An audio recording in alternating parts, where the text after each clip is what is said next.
Welcome to another deep dive, everybody. Today, we're going to try to unravel the story of Lou Pearlman, Lou Pearlman. the man behind some of the biggest boy bands of the 90s. That's right. Groups like the Backstreet Boys and NSYNC. Yeah. But there's a twist to his story, Oh, yeah, big time. a huge twist. A huge twist to his story. He was actually running one of the biggest Ponzi schemes in American history. Yeah, it's wild. So in this deep dive, we'll be using the American Scandal podcast episode on Lou Pearlman as our guide. Okay, great. And we'll be trying to, separate fact from fiction, Yeah. dig into how he built this empire and ultimately how it all came crashing down. Yeah, you know what's so fascinating to me about this story What's that? is how somebody can build this massive pop music empire, and at the same time, they're also building just this complete house of cards built on deception. Right. And you know what's interesting is that his early ventures really foreshadow They do. the financial schemes that were to come. Yeah. So before the boy bands and before the catchy tunes, Mm-hmm. Pearlman actually got his start in a very different industry, Yeah, that's right. the aviation Yeah, industry. he was really drawn to it. Tell me about that. Pearlman's early ventures were in aviation, chartering blimps and planes. Wow. And it showed his entrepreneurial spirit. Right. But even back then, you could see some cracks starting to show. Okay. He creates this company called Transcontinental Airlines. Transcontinental Airlines. And in their brochure, they featured a photo of a 747. Okay. A fake photo A fake photo. of a 747. Wow, that's a bold move right from the start. It is, and that's not all. Instead of owning planes, Transcontinental leased them. Okay. Plus, their company registration expired in 1999, Oh, which you would think would raise some eyebrows. you think? So, this whole incident with the fake 747 photo really foreshadows Pearlman's MO later on. Right. This whole idea of, building this whole career on these illusions and this idea of success that just wasn't really there. Yeah. It's like he was testing the waters of deception, right? Yeah. Seeing how far he could push things Yeah, maybe. before anyone noticed. Yeah, it's fascinating, isn't it? It is. So let's fast forward to his big break Okay. in the music industry. Here we go. This is where he forms the Backstreet Boys and NSYNC, Okay. two of the biggest boy bands the world has ever seen. Yeah. These weren't just successful groups. Right. I mean, they were a global phenomenon. I mean, come on, who didn't love those songs? I know. And those dance moves. I know, it was everywhere. Millions of albums sold. Stadiums sold out. It seemed like Pearlman really had the Midas touch. It really did. He was like this, this star maker, transforming these young singers into international superstars. Right. But as we'll see, behind that dazzling facade, there were some serious financial cracks Oh, that yeah. were starting to show. Big time. Eventually, both the Backstreet Boys and NSYNC, they filed lawsuits against Pearlman, Right. accusing him of fraud Yeah. and violating his duties as their manager. Oh. That must have been a huge blow to Pearlman. Oh, it was. I mean, these groups were his cash cows, right? Totally. These lawsuits were a major turning point. They were. In his story, they signaled that something was very wrong. Yeah. At this point, Pearlman is facing massive debt, Okay, and his main source of income is gone. He's getting desperate. so this is where the Ponzi scheme enters the picture. Exactly. Okay, so for those of us who might not be familiar with what a Ponzi scheme is, can you kind of break that down for us? Sure. So to understand the gravity of Pearlman's actions, Right. we need to understand what a Ponzi scheme is. It's basically like a pyramid scheme. Okay. But instead of selling products, Pearlman's selling the promise of high returns. Okay. He's using money from new investors to pay off older ones, Oh, creating this illusion of profit. got it. So basically he's robbing Peter to pay Paul. Exactly. But how did he convince people to invest in the first place? So Pearlman created something called the Employee Investment Savings Account, Okay. or ISA. ISA. And he lured investors with these promises of high returns and FDIC insurance, which, by the way, was completely bogus. It was fake.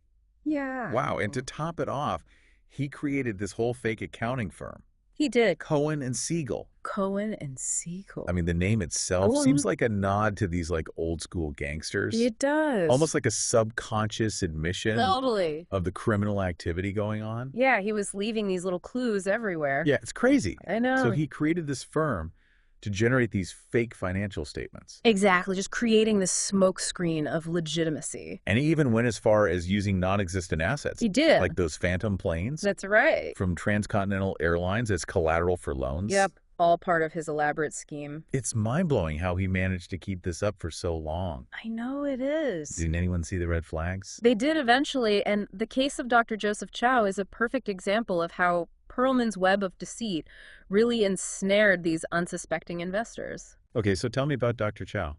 Chow invested a substantial amount with Pearlman, around $14 million, through loans and various investments. $14 million? Yeah, and sadly, Chow passed away. Oh, no. And his family tried to reclaim that money. Okay, and I'm guessing Pearlman didn't just hand over the money? You're right, he didn't. He actually refused to pay. What? And even went as far as suing the Chow family. Wow. Claiming that a forbearance letter allowed him to postpone repayment. Oh, he's trying to play hardball. Yeah, but the attorney for the Chow estate, Edwin Brooks. Edwin Brooks? Yeah, he wasn't buying it. Okay, so what happened? So Brooks noticed that the signature on this forbearance letter looks suspiciously like another one of Chow's signatures on a different document. Okay. Almost like it was forged. Yeah. And when he tried to serve a subpoena to Pearlman's supposed accounting firm, Cohen and Siegel, he discovered that the firm didn't even exist. Wait, so the accounting firm was completely made up? Completely fabricated. That is insane. I know the address on the letterhead led Brooks to a secretarial services company. No. So it became clear that Pearlman wasn't just cutting corners, he was running a full-blown criminal operation. So the walls are starting to close in on Pearlman now? They are. Did people start to panic? Absolutely. As word spread about this Chow lawsuit and Pearlman's, mounting financial problems, Okay. investors started to worry.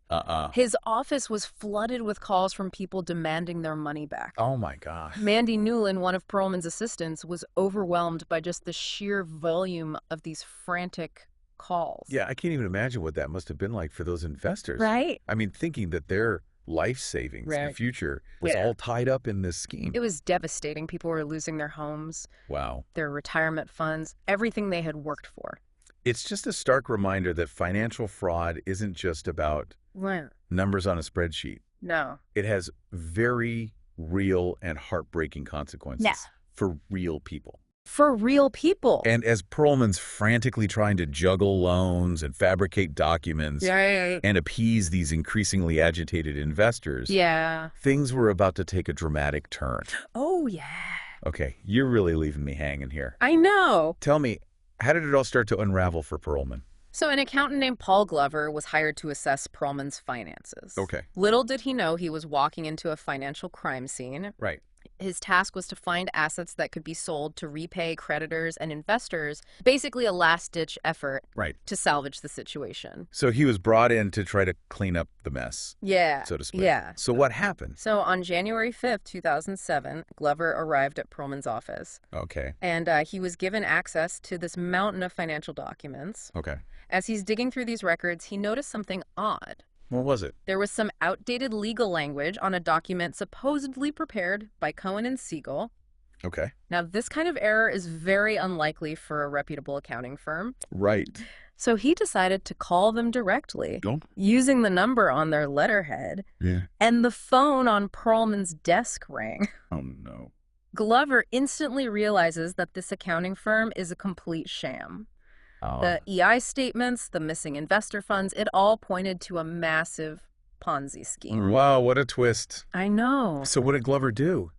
Yeah, so he's in a difficult spot. Yeah. Surrounded by people potentially involved in this scam. Right. He had to get this evidence to the authorities without arousing suspicion. So just think about the pressure. I know. He must have been under. It must have been a heart-stopping moment. Yeah, so he manages to sneak out a box full of these incriminating documents. He got it out. Narrowly avoiding Bob Fischetti, Transcontinental's vice president. Wow. Once safely in his car, he contacts the state fraud hotline and meets with investigators. Okay. Hands over this crucial evidence. So Glover was the one who blew the whistle on the whole thing. He played a pivotal role. His quick thinking and bravery really set the wheels of justice in motion. Okay, so what happened next? So Florida's Office of Financial Regulation, they quickly filed a civil suit against Pearlman, and banks, realizing the extent of this deception, went to federal court to force Transcontinental into bankruptcy. But they were in for a shock. kind of shock? Transcontinental was completely drained. Wow. Any remaining funds had been funneled into personal accounts, including Pearlman's. Oh, my God. And when FBI agents raided Transcontinental's offices, they found the place ransacked. Employees in a panic had shredded documents and taken whatever they could. It sounds like a scene out of a movie. It does. So where was Pearlman during all of this? That's the million-dollar question. Yeah. He had vanished. He was gone. Leaving behind a trail of destruction and unanswered questions. The music mogul turned fugitive. That's right. Okay, so Pearlman is gone, vanished into thin air. The music mogul turned fugitive. It does sound like something out of a Hollywood movie, so what happened next? Well, the FBI investigation revealed that Pearlman hadn't been seen at his office for weeks. His last known location was Ireland, where he'd gone with his assistant Mandy Newland to scout a new boy band. Wait, a new boy band? He was still trying to create hits while his entire empire was collapsing around him? That just seems crazy to me. It does, doesn't it? After Ireland, Pearlman flew to Europe with Michael Johnson, a former member of one of his bands. Wow, it's like a real-life thriller. I know, right? A disgraced mogul on the run. Yeah. And then the story takes an even wilder turn. A German tourist named Thorsten Eborg, who was on vacation in Bali, spotted someone who looked very familiar. A German tourist in Bali, what are the chances? Right. Eborg had seen these news reports about Pearlman and his alleged crimes, and the image had stuck with him. And while he was walking along a beach in Bali, he saw a man who looked exactly like Pearlman. He double-checked photos online, and sure enough, it was him. Wow, what a coincidence. So did he confront Pearlman? Well, he knew about the international attention the case was getting. So he contacted Helen Huntley, a financial reporter for the St. Petersburg Times, who had been covering the story closely. Okay. He sent her an email detailing his sighting and even mentioned the resort where Pearlman was staying. Going straight to the source, smart move. Huntley immediately recognized the significance of this tip and contacted the FBI. So the FBI was finally on Pearlman's trail, case closed, right? Well, not so fast. It gets a little complicated here because the United States didn't have an extradition treaty with Indonesia. So they couldn't just go in and arrest him even though they knew where he was? Exactly. However, FBI agent Scott Skinner, despite initially appearing dismissive in his reply to Eborg, had already set things in motion behind the scenes. He sent 2 FBI agents from the Indonesia field office to Bali to investigate Eborg's tip. So they were playing it cool, trying not to spook Pearlman. Precisely, they couldn't arrest him in Indonesia, but they could monitor his movements. And that's when Eborg sent Skinner a photo of Pearlman at the resort. And the funny thing is, the 2 undercover FBI agents posing as tourists were captured in the same photo. No way, they were already right there. That's amazing. It really is. So the agents worked with Indonesian authorities, and they managed to get Pearlman expelled from the country as an undesirable visitor. Clever. They couldn't arrest him, but they could force him to leave. What happened then? Well, with nowhere else to go, Pearlman agreed to fly with the agents to Guam, a U.S. territory. The moment he landed on American soil, he was arrested. Checkmates. That's some serious detective work. It was. So what were the charges against him? Well, he was facing some pretty serious charges. Bank fraud, mail fraud, and wire fraud, all combined, he was looking at a maximum sentence of 130 years. 130 years. That's a long time. What was his reaction to all this? Did he deny the charges? At first, Pearlman tried to play the victim. He claimed there was this grand conspiracy involving powerful people in Florida. Oh, well. Yeah, it's a classic tactic, trying to shift the blame. It didn't work, did it? Not at all, faced with a mountain of evidence. Pearlman pleaded guilty in March 2008. I can only imagine how his victims must have felt a mix of relief and anger. They finally had justice, but it probably didn't erase the pain of what they went through. Absolutely. His sentencing hearing was a powerful display of both justice and heartbreak.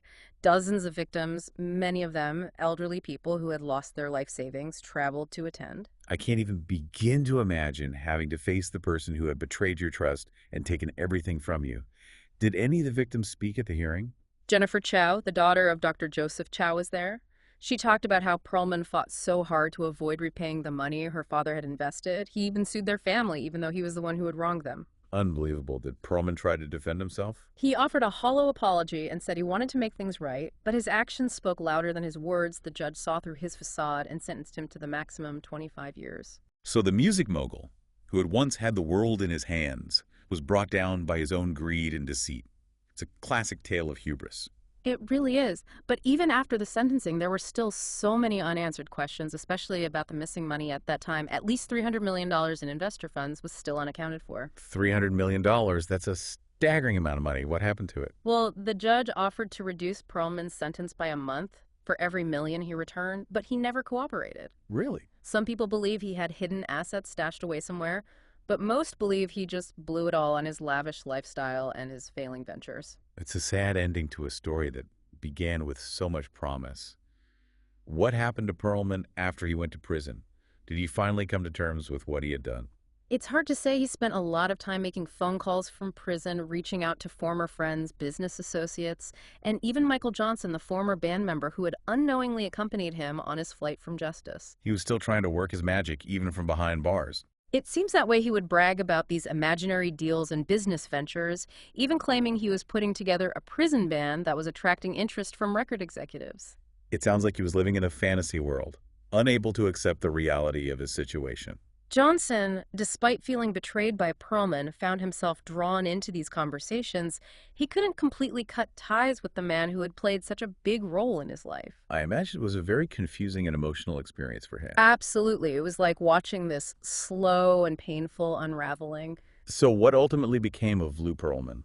On August 19, 2016, Lou Pearlman died in federal custody from cardiac arrest. He was 62 years old and had served 8 years of his 25-year sentence. He never got to experience the freedom he so desperately craved. His death marked the final chapter in a saga that left behind a trail of financial ruin, broken dreams, and lingering questions.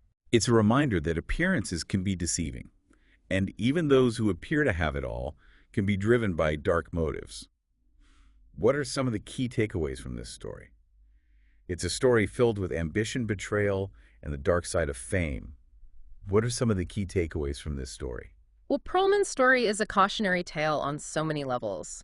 It reminds us that success doesn't always equate to integrity, and it highlights the importance of financial literacy and awareness.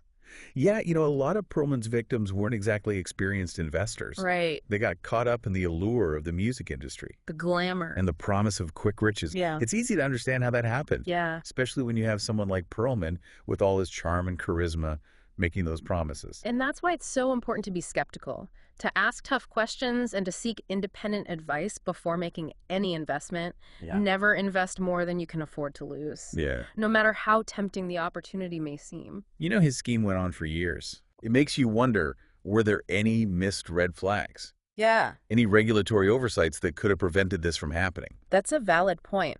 While Pearlman was eventually held accountable for his actions, Right. it does make you wonder if there were opportunities to detect and stop his fraudulent activities earlier. It shows that even with regulations in place, Right. there are always going to be individuals who try to exploit the system Yeah. for their own personal gain. Absolutely. It underscores the need for constant vigilance, both from regulatory bodies and from individuals, to protect against financial fraud. One thing that really struck me about this case was the psychology involved. Mm-hmm. How was Pearlman able to convince so many people to trust him, Right. even when there were warning signs? He was a master manipulator. Yeah. He was able to create this aura of success and trustworthiness. He knew how to play on people's emotions, their dreams of a better future. He used their trust as a weapon against them. Yeah, it's a reminder that anyone, regardless of their intelligence or their financial savvy, can become a victim of a scam. Absolutely. And in Pearlman's case, we also have to consider these allegations of sexual abuse that came out later. Right. Although these allegations were never proven in court, Yeah. they certainly cast a shadow over his legacy. It adds another layer of complexity to an already complicated story. It does. What about the boy bands? Yeah. How are they affected by all of this? The music of the Backstreet Boys and NSYNC continues to be popular today, It does. even after all these years. Yeah. In a way, their success transcended the scandal, proving that their talent was genuine. The Backstreet Boys are still touring today, They are. and they've sold over 100 million records. It's incredible. That's an incredible achievement. It is. It's a bittersweet outcome, though. Yeah. Their success was, at least in part, built on this foundation of lies and deceit. Yeah, this whole deep dive has been a real eye-opener. It's a cautionary tale that reminds us that appearances can be deceiving and that success doesn't always equal ethical behavior. And it leaves us with some thought-provoking questions. Did Pearlman ever believe his own lies? Right. Or was he fully aware of the harm he was causing? Those are questions we may never know the answers to. But his actions serve as a stark reminder of the devastating consequences of greed and deceit. This deep dive has explored a lot, but there's always more to learn. I encourage you to check out the sources we've used and to continue exploring this captivating story. It's a story that's both fascinating and disturbing. And as you encounter stories of success and ambition out in the world, remember to approach them with a healthy dose of skepticism. Ask questions, do your research, and don't be afraid to challenge the status quo. Think critically, seek out different perspectives, and never stop learning. That's great advice. Until next time, stay informed, stay curious, and as always, thanks for joining us on the Deep Dive.